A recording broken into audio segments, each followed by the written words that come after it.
friends, welcome to our channel. நான் தன்யா. இன்னைக்கு இந்த வீடியோல மரவள்ளி கிழங்கு பத்தின சில டீடைல்ஸ்லாம் உங்ககிட்ட ஷேர் பண்ணணும்னு நினைச்சோம். வாங்க வீடியோக்குள்ள போகலாம். இன்னைக்கு நாங்கள் மரவள்ளி கிழங்கு வாங்கினதுக்கப்புறம் அதை கட் பண்ணி பார்த்தோன்னே இந்த மாதிரி ஃபுல்லாக கருப்படிச்சு போய் இருந்துச்சு. இந்த மாதிரி கருப்படிச்சதுனாலே கெட்டு போச்சுன்னு அர்த்தம்.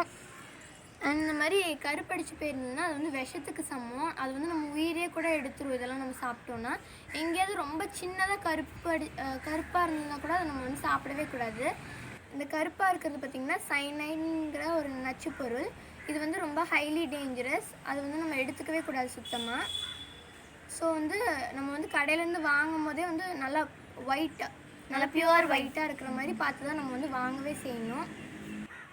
மரவள்ளி கிழங்கு சாப்பிட்டதுக்கப்புறம் இஞ்சி, சிக்கு இந்த மாதிரி மருந்து பொருட்கள்லாம் சாப்பிடக்கூடாது. அப்படி சாப்பிட்டீங்க அப்படின்னா பாய்சன் ஆகி ஹார்ட் ப்ராப்ளம்ஸ்லாம் வரும். அண்ட் மரவள்ளி கிழங்குல எவ்வளோ நன்மைகள் இருக்கோ அந்தளவுக்கு ஆபத்துகளும் இருக்குது. ஸோ நம்ம நல்லா பார்த்து வாங்கி தான் சாப்பிட்ணும். நல்லா ஒயிட்டாக இருக்கிற கிழங்கை பற்றி தான் நம்ம வாங்கி சாப்பிட்ணும். இந்த மாதிரி இருக்கிற கிழங்கெல்லாம் வாங்கி சாப்பிடாதீங்க. உங்களுக்கும் இந்த தகவல் யூஸ்ஃபுல்லாக இருக்கும்னு நம்புகிறோம்.